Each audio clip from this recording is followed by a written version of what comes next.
Hey everyone, welcome back to Let's Talk. My name is John, and today here on the channel we're going to be talking about 1987's 3 O'Clock High and Shout Factory Blu-ray. But before we dive into all that, if you are a fan of Blu-ray reviews, 4K Blu-ray reviews, movie reviews, we also do lists and podcasts here on the channel. If you are a fan of all that, then nothing helps the channel out more than by just simply liking this video and subscribing to the channel. So back in 1987, Universal Pictures released 3 O'Clock High, directed by Phil Genoa. I hope I'm saying his last name correct. And this movie stars Casey C. Mazzasco, Richard Titan, Anne Ryan, and some of the most recognizable people in this movie are probably Philip Baker Hall and Jeffrey Tambor from Arrested Development, which I was actually very surprised when I saw him pop up in here because his hair must have just been dyed right before they shot this film, because his hair and mustache were black as night in this movie. I mean, I just heard the voice, but I didn't recognize the face. It actually threw me off when I saw him pop up in there. And when I was watching the behind the scenes making of this movie, I was actually surprised to find out that Steven Spielberg actually gave this script to Phil Genoa because he felt like he would be perfect for it. He told him, hey, this is going to be your Karate Kid. I want to make a movie in the vein of John Hughes. And he actually turned down Steven Spielberg and Steven Spielberg's door,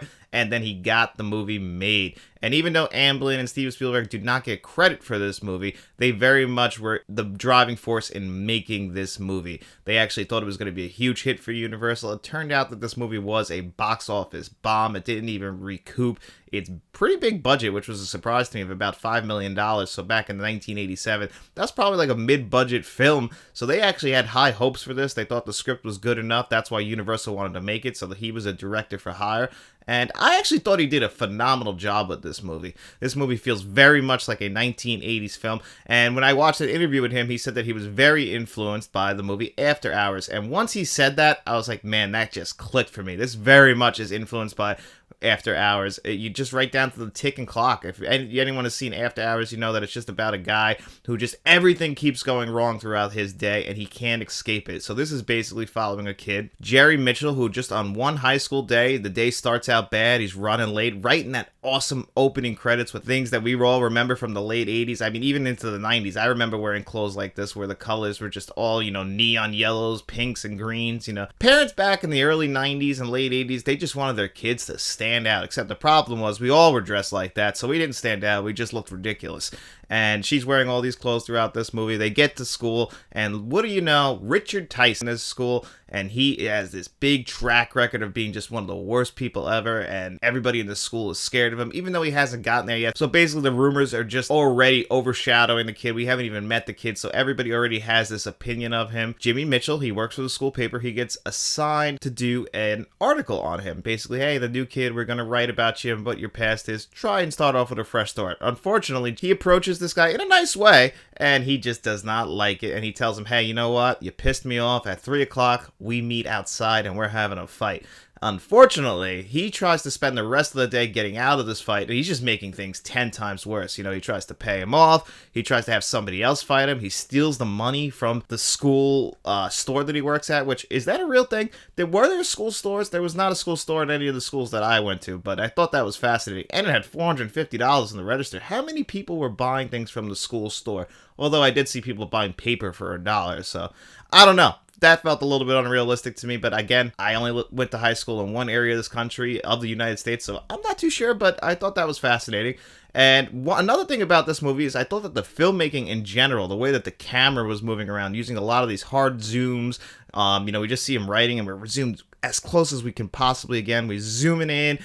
Anytime he's walking down the hall, the camera is never still, really, which when I was watching the interview with the director, he was saying he wanted to do that to just make it feel like time is running out and it was moving fast. And I think they did a great job with that. This is a very well-made movie. You could see where the money went. They actually shot this in Utah at a gothic-looking high school, so that's why the high school looks very unique. And that was Steven Spielberg saying, why don't you go let him do his thing, send him out there, because they didn't want to shoot it. The studio wanted to just stay in Los Angeles, so that's the influence of Steven Spielberg back in the 1980s, and you can just see his influence on this film as well. It feels like a Steven Spielberg 1980s movie.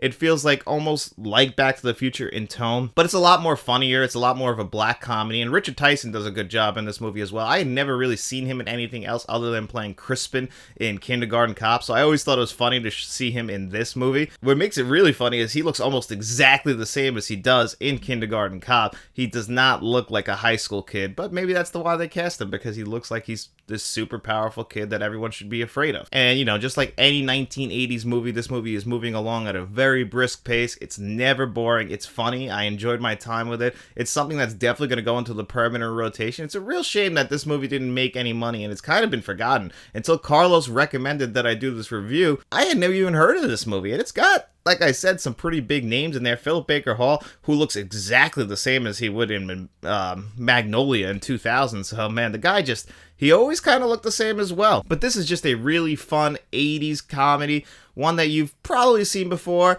one that's not going to break new ground, but it's one that I definitely think you could check out. I watched this on a Saturday afternoon, and I had a pretty big smile on my face. I was having a great time. If you're a fan of 80s movies, this is right up your alley. If you're not a fan of the 80s tone, you're not going to like this movie. It's just so much soaked in the 1980s, right down to everything they're wearing, right down to all the music choices, right down to the pacing of the film. So if you're not a fan of 80s teen comedies, I don't think you're going to like this movie, but if you are, you are going to absolutely love it. I can recommend it, even if you don't want to get this Shout Factory Blu-ray. Giving Jerry Mitchell a hard time, Now, speaking of that Shout Factory Blu-ray, this was released in 2017, and I don't think we're going to ever get a 4K of this. Like I said, it wasn't the most popular movie, and I had never even heard of it until Carlos recommended me checking this out. But when I did, I looked it up, and there was a Blu-ray for it, and I was very surprised, and a really nice one at that. So you get it here. This is an old Shout Factory Blu-ray. So what do we get on the inside? That's right. We get that reversible cover art, so that now with the Blu-ray case, it shines through, so you get to see it on the inside. One disc in here, so everything is going to be on that one disc, all of your extras. And because it's Shout Factory, there is a pretty good amount of extras. There's almost a 1-hour interview with the director, which I just absolutely love. There's interviews with the costume designers, which is also really perfect. The producers, there's a commentary track. So there's, I mean, it's not loaded because it's all on that one disc, but what they put on that one disc was very impressive, and I enjoyed them all. I think you guys will too. And now, as far as the quality of the disc itself, you know, it kind of has some issues where it's like some scenes look really good, like, oh, I would transfer really well to 4K, while other scenes, you know, the skin just kind of looked unnatural. It got a little bit super grainy at parts. So I'm going to assume that's all source material stuff, because just the fact that it was very scene to scene, and it is overall a really good scan for the most part. All those scenes did look good,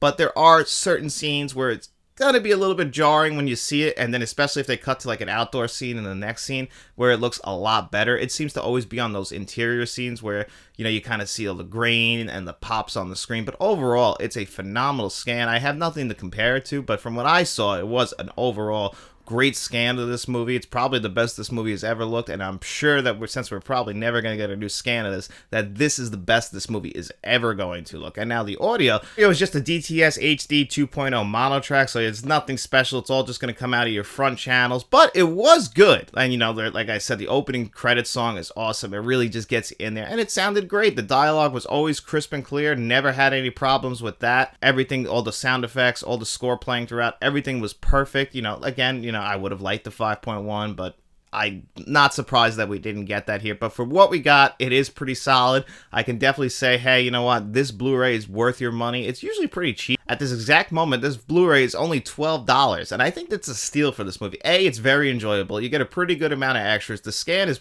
pretty damn decent. It's not the greatest, but it's also not the worst. And for $12, I have seen way worse movies. I myself have bought way worse movies for $12 that I still have in my collection. But this is one I think you'd be very happy to have in your collection. If I was going to rate this out of 10, I would still give this a pretty solid 8 out of 10. Definitely can recommend it. It's worth your time and money. But before we get out of here today, it's also Monday, and that means it's time for our digital code giveaway. So every Friday, I'm going to ask you guys 2 questions. All you have to do is answer one of those questions in the comment section below. Actually, this past Friday, we asked you 3 questions, and all you had to do was answer one of those in the comment section below. And as long as you did, you came back to this video, I put your name on a magic wheel, I spun that bad boy 2 times, and whoever the 2 winners are, they have their choice of the digital codes that you have seen on your screen before you today, and you have your choice as long as the other person doesn't take that before you. And this past week, we asked you what was your favorite Fast and Furious movie and what was your least favorite franchise.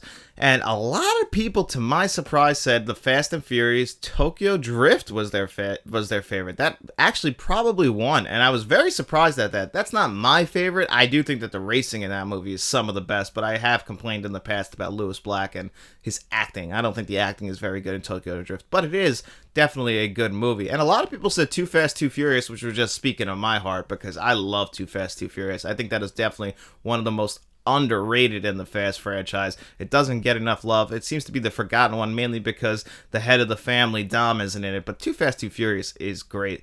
And I just appreciated all of your answers this week. I thought that they were all pretty awesome. I also loved how a lot of people's least favorite franchises. We saw a lot for Twilight, which I can honestly say I have not seen a Twilight movie by choice yet in my lifetime. I have been in the room when it's been playing, but I have never actually sat down and watched them. Maybe that's why I didn't have such a problem when they cast Robert Pattinson as Batman, because I had never really seen the Twilight movies. All I'd ever seen him is Good Time and The Lighthouse and some of his other smaller indie works, and I thought, wow, this guy's a great actor. He'll be perfect for Batman, but a lot of people don't like Twilight, and I understand why.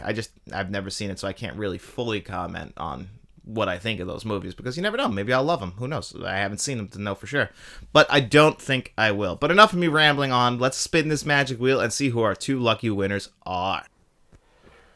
First wheel spin.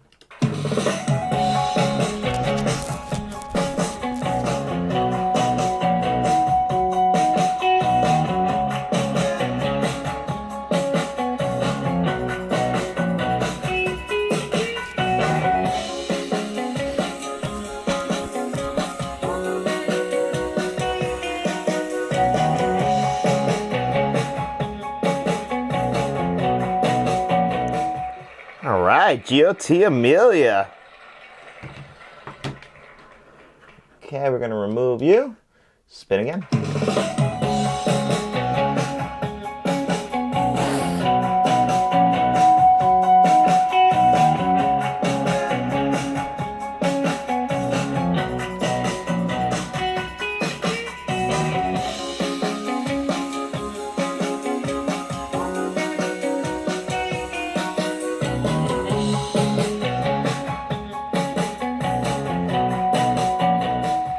And Jeff Ray.